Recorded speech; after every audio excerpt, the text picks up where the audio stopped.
Ayan, pagkatapos namin kumain, siya naman ay dumedi na. Nakatulog siya. Pero, papaliguan na namin siya, kaya lang nakatulog na siya. It's already 8:30 in the morning.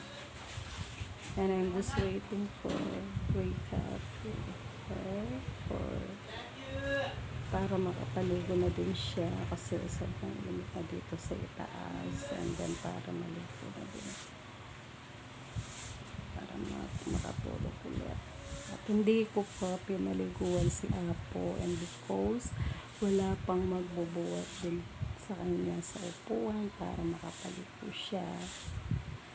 At dahil nahantok pa ako kasi yung apo namin isa is nagising ng 2 a.m. Then hindi pa siya nakatulog because na parang call center na din siya. Pero ngayon siya pang naunang nakapaligo at natulog na din siya nakasama ng kanyang daddy.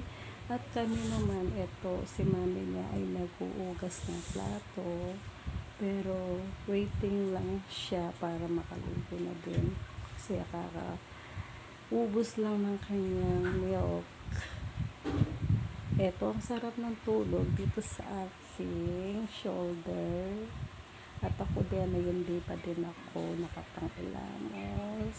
At after na makapaligo ko si Apo, doon pa lang ako maliligo. And because para maalis ko yung mga sinampay ko kahapon at patuloy ko na thanks, it's served.